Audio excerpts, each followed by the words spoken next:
ay kanina, talagang medyo nakaka-stress din, masakit yung mga comment ng iba natin na wala namang ginawa kundi ng fake news sa totoo lang.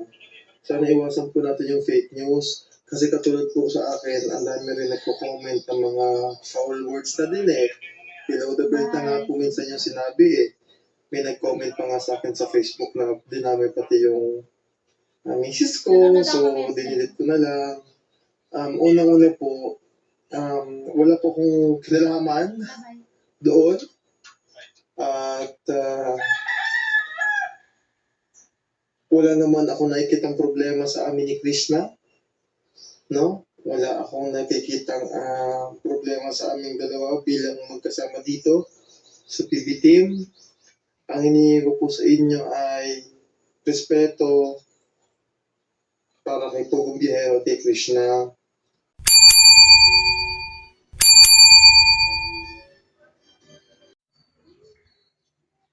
So ayan, mga viewers ko, mga kabayan ko dyan. Dito naman po ako. Welcome po kayo sa aking YouTube channel, Randy Channel. Pakisubscribe, like, share, and comment sa aking YouTube channel. Lalo-lalo yung mga OFW dyan sa abroad, yung mga OFW, yung mga viewers ng Chris Pau, mga Chris Pau fanatic dyan, mga OFW, na alam kong ang libangan nila ay mayroon mga video upload natin dito sa Pilipinas kung ano nangyari sa ating bansa. Okay? Tapos, nga pala, shout out ulit kay Pugong Biyahero at kanyang team, lahat, kay Krishna, sa mga Chris Pau fanatic, kay Kalinga Prab, kay Abal, Ate Jack, sa mga viewers, kay Tatay Tikram, kay Ka-Business, kay Papa Dins TV, shout out, kay Daddy Frankie, yan, kay Vince TV, Virgilin Care, at kay Miss Ivana Alawi, at kay Senator Rapi Tulfo sa kanyang programang RTIA. Mga viewers na nabanggit ko sa mga charity vlogger, welcome po kayo sa aking YouTube channel. Please subscribe, like, share, and comment. Okay? Tuloy tayo, mga viewers ko. Kasi may napanood akong upload video sa isa sa mga PB team na kinumpirma niya, mga viewers ko, itong upload video ay kay PBOJ, yung kapatid ni Pugong Biyahero. So, sinabi niya doon, mga viewers ko, wala naman palang problema eh. Wala naman palang problema. Nag-uusap naman pala sila. Tapos, ang sabi niya, siguro, ang nakikiusap siya na yung mga baser, tigilan si Krishna. So, pinagtatanggol niya ito si Krishna na wag na nila iba si Krishna. Ganon. At sinabi rin na pinauwi nga si Krishna dahil nagpaalam kay Pugong Biyahero, pinayagan naman para mapagpahinga. Siyempre, pagod yung tao, di ba mga viewers ko? Comment lang kayo ha. Pagod yung tao, kaya nagpaalam na doon muna siya sa kanila. At pinagbigyan naman nila Pugong Biyahero, lalo na ni Pugong Biyahero na kanyang boyfriend. So may binabanggit doon si PBOJ na na pati daw siya dinadamay ng mga basher. Wala naman silang samaan ng loob ni Krishna, di ba gano'n 'yon? Pagkakaintindi natin. At nakakausap naman sila off cam. At ayaw naman ni Krishna kasi may nagsasabi na doon, ba't di daw sinasama sa content si Krishna? Totoo yan. Hindi daw sinasama kasi gusto ni Krishna mapag-isa at ayaw niya magpa-video. Yan ang sabi ni PBOJ, mga viewers ko. So, lilinawin lang natin hindi sa ayaw ni Krishna, hindi sa ayaw ni PBOJ magpa-vlog si Krishna. Gusto niya ni PBOJ. Kaso nga lang, si Krishna ayaw. Dahil siguro, pagod, trabaho sa biyahe nila at gusto makapagpahinga. So, inirespeto niya yun, mga viewers ko. Ito kumuha ko ng video clip ni PBOJ, mga viewers ko, para makumpleto niyo mapakinggan yung kaya sinasabi patungkol kay Krishna at kay Pugong Biyahero, mga viewers ko. Kumuha ko ng video clip para magkaroon lang ako ng motivation. Siguro, hindi naman siguro mag-galit sa akin si PBOJ na kumuha ko ng video clip doon sa kanyang upload video. Para lang magkaroon lang ako ng motivation na iparinig ko sa kanila yung sinasabi mo. Kasi may nanonood sa akin na hindi nanonood sa kanila. Di ba gano'n yun? May nanonood sa PB Team na hindi nanonood. Ibig sabihin, may nanonood sa PB Team, hindi nanonood sa akin. O may nanonood sa akin na hindi nanonood kay PB Team. At ang gusto nila yung mga comment. reaction. Di ba gano'n yun? Kaya yung aking comment, idadaan ko sa video. Hindi lang ikadadaan ko sa comment section. Ito, panoorin natin at pakinggan yung sinasabi ni PBONJ patungkol kay Krishna at kay Pugumbihero. Okay? Panoorin natin. Subscribe lang po kayo, lalo mga Chris po fanatic dyan, hindi pa nakapag-subscribe. Subscribe lang po kayo. Huwag po kayo mahiya at wala pong bayad dyan. Okay? At no skip ad. Pakilike na rin po. Pakinggan natin yung sinasabi ni PBONJ. Ito na. Ay kanina, talagang medyo nakaka-stress din pa sa akin yung mga comment ng iba natin na wala namang ginawa kundi ng fake news sa totoo lang. Sana iwasan po natin yung fake news kasi katulad po sa akin, ang dami rin nagko-comment ng mga foul words na din eh. Below the belt na nga po minsan yung sinabi eh. May nag-comment pa nga sa akin sa Facebook na dinamay pati yung misis ko, so dinilit ko na lang. Unang-una po, wala po akong kinalaman doon. At wala naman ako nakikitang problema sa amin ni Krishna. No? Wala akong nakikitang problema sa aming dalawa bilang magkasama dito sa PB team. Ang hinihingi ko po sa inyo ay respeto para kay Pugumbihero at kay Krishna. Kung ano man yung pinagdadaanan nila ngayon, ay nasabi naman po yun ni Pugumbihero sa live niya kagabi. Respeto po natin yon. Kung may mga nasaktan man, ipag-pray natin na mag-heal, di ba? At focus lang tayo doon sa gagawin natin na pagtulong talaga. Huwag tayong ma-disalign, huwag tayong ma-off course, ma-off track doon sa talagang goal natin na pagtulong. Kasi nadulungkot ako kasi madami talaga. Sabi nga nila madam sa akin huwag mo nalang pansinin. Kaya ano po ko, bakit ako pati binabash? Parang hindi ako nasasabi. Kasi parang wait lang, bakit ako? Bakit parang ako nadamay? Parang ganun. Wala nga tayo dun sa Mindoro nung may mga nangyaring ganun Nasa Laguna tayo So, at saka yung mga nambabash kay Kuya, kay Pugumbihero, sa totoo lang, hindi ko to sasabihin dahil kapatid ko si Pugumbihero. Ito yung sabihin ko dahil talaga na-observe ko. Mabait talaga siya. Alam niyo yun, sobrang kalmado. Ipinaliwanag niya ng maayos sa inyo. Alam ko na nasaktan din siya. Siyempre, sa mga nangyari. Pero kita nyo kung paano niya pinoprotektahan pa din si Krishna. Sa mga nambabash din kay Krishna, tigil na po natin yun.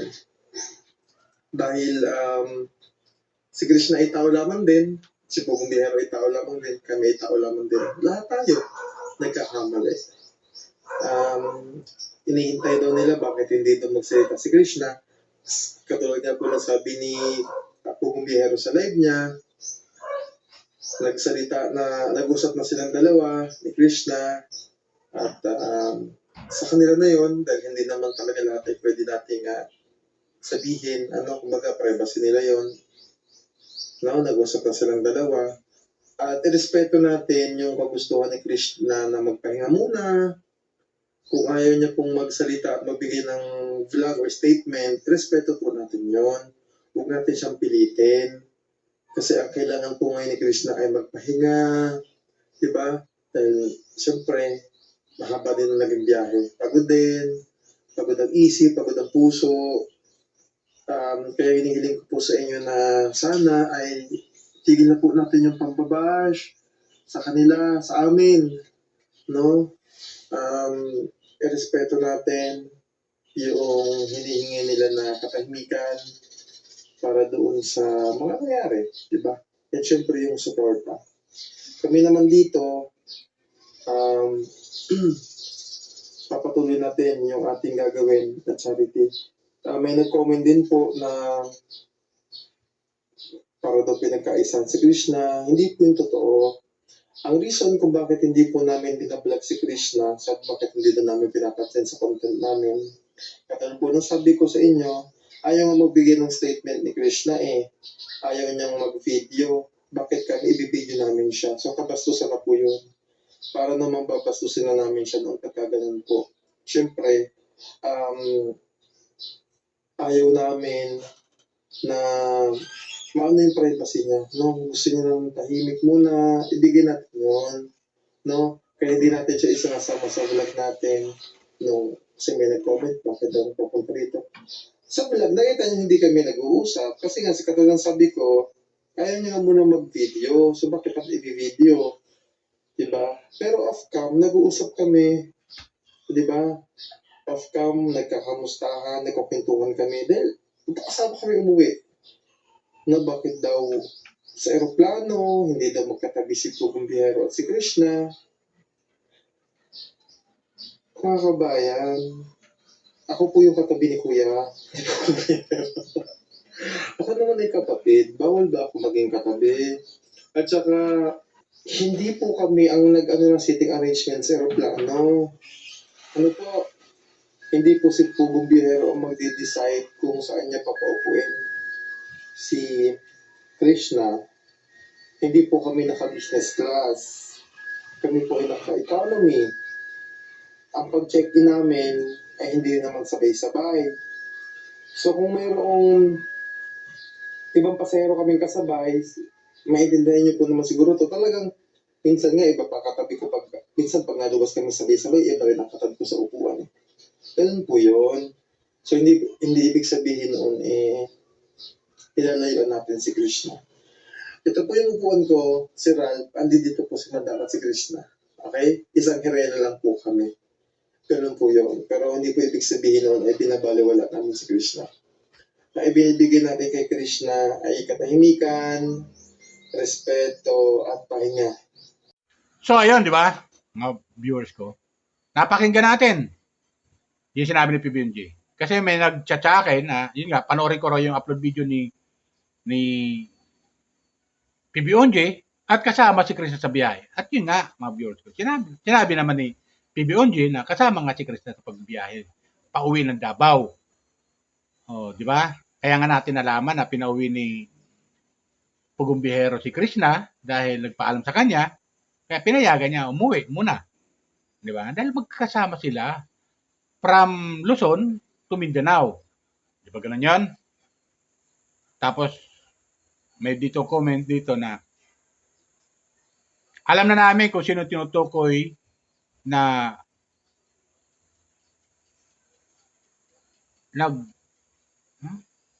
Okay. Ayaw kong sabihin mga viewers ko. Medyo hard. Meron dito. Krishna, pahinga ka muna.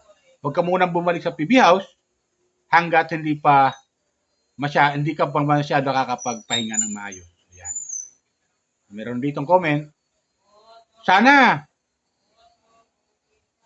huwag masira ang Crispaw. Manatili sana. Tapos meron dito. Ang dami naman ng babas kay Krishna. Ano ba naging kasalanan niya sa inyo? Mga ganon. Itong mga kampi at saka nagmamalasakit kay Krishna. At totoo naman yan mga girls ko. Wala naman nagawa sa kaila si Krishna. Pero alam nyo, hindi natin kasi ito masisisi. Ito sa comment section mga girls ko.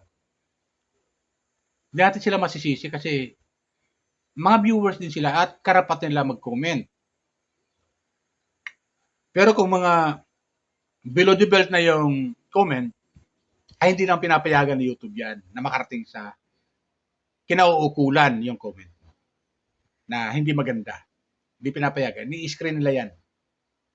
So, ganun. Ang makakabasa lang nun, ikaw, sa sarili mo lang. So, pag nag-comment ka na hindi maganda. Pero kung maganda naman yung comment mo at mag-a-advise ka lang at humahanga ka, yun, pinagbibigyan ng YouTube yan. So, ganun yan, mga birds ko. Yun nga, napakinggan natin. Balik tayo kay PBNJ. Yan, sinasabi niya. Para kasi yung iba, may nag-comment siguro doon na bakit daw hindi magkatabi si Krishna at saka si Pugong Biyahero. Sabi naman ni PBNJ, mga viewer, mga kaibigan, kapatid ako ni Pugong Biyahero, masama bang tumabi kay Pugong Biyahero sa pag-upo doon sa aeroplano? Hindi naman ganun. At hindi sila yung nasusunod. Ang nasusunod, yung nakalagay doon sa ticket kung anong number na ibigay sa'yo, doon ka uupo. Hindi ka pwede umupo sa kung saan number. Na pag gusto mo lang, porque nauna ka, hindi ka pwede umupo doon sa nauna ka sa number na yon. Di ba? Halimbawa, ang number mo ay sa upuan ay 54, eh nasa 35 ka. Eh doon ka umupo sa 35, huwag sa 54. Bagamat kung sunado mo umupo doon, huwag ka umupo doon. Sa 35 ka. So yun on. Yan ang pagkakasunod-sunod dyan sa aeroplano. So gano'n ang nangyari. Siguro nakalagay sa ticket, magkatabi sila ni Pugubiero. Di ba? 54, 53. O, di magkatabi nga silang dalawa. Tapos si Chris na sa 51. Eh doon sa 51 uupo. So gano'n yon mga viewers ko. Kasi may nagko-comment doon. Tapos may mga nagko-comment na hindi na raw binablog hindi na sinasama sa content si Krishna. So, si Krishna may gusto na wag siya isama sa content kasi gusto niya makapagpahinga. Di ba? Kung napapansin natin, mga nagdaang upload video ko, sa previous upload ko na si Krishna ay nai-stress. So, kung ano-ano pumapasok sa utak niya. Di ba? Di ba? Siguro dahil doon sa live ni Pugubiero na napanood natin na sinabi ni Pugubiero na may isang PB team na pasaway at siguro may sinabi kay Krishna na hindi nagustuhan ni Krishna at nagsubo kay Pugubiero. Kaya pinagsabihan niya yung isa sa PB team na pasaway na huwag niyang gawin uli yun. At nagiging man ng sorry, pinagbigyan niya, pinapatawad niya. Sino ba naman? Si Pugubiero. Uli papatawad. Di ba? So, ganon, mga viewers ko. Pero, ganon pa man, hindi pa rin pinangalanan ni Pugubiero kung anong pangalan ng tao na yon nasa member sa PB team. Para, kahit paano, siguro, iniiwas si Pugubiero na ibas itong tao na to. Iniiwasan siguro ni Pugubiero na ganon mangyari. Kaya, ginagawa niya ay, blind item na lang ang nangyayari. Hindi siya nasabi kung anong pangalan. Dahil sa totoo lang, mga viewers, kung binanggit si Pugubiero, babakbakan natin dito sa comment section. Babakbakan natin siya. Huwag siyang ganyan. Kung lalaki man siya, huwag siyang ganyan. Di ba? Kung anong ginawa niya kay Krishna, dapat maghingi siya ng sorry kay Krishna. Di ba ganun yan? Kung may ginawa man. Kung wala naman, ba't maghihingi ng sorry? Di ba ganun yung mga viewers ko? So yun, napakinggan natin yung sinabi ni PBOJ. Shoutout sa'yo, PBOJ ha. At kay Pugubiero, shoutout. Kay Krishna, sa mga Chris Fanatic, shoutout sa inyo. Subscribe lang kayo mga viewers ko at comment lang kayo sa aking YouTube channel. Okay? Comment lang po kayo sa aking YouTube channel. At subscribe po kayo. Huwag po kayo mag-skip ng ad. Wala pong bayad yung subscribe. At saka like, wala pong bayad yan. Kung lang po kayo, mag-subscribe na po kayo. At malaking bagay na po sa akin. Okay? Yan lang po sa akin. Sana gusto niyo aking comment, reaction patungkol sa sinasabi ni PBOJ kay Krishna at kay Pugubiero at sa team. Di ba? So, ganoon lang. Sana huwag natin masyadong intrigahin at yung mga basher, hayaan natin sila mambas. Karapatan nila magbas yan. Basta hindi lang masyadong below the belt. Kasi yung mga below the belt na message nila ay hindi makakarating sa kinauukulan, sa pinatutungkulan nila. Kasi nai-screen niya ni YouTube. Bawal kasi kay YouTube yung mga masamang salita. Pero kung maganda naman, o paghanga, o may payo, pwede yun. Pwede yun. Makakarating niya sa iyo. Ikaw na mini-message. Okay? Yan na po. Bye. Ingat po tayo lagi. Pagpalain po tayo ng pumikap.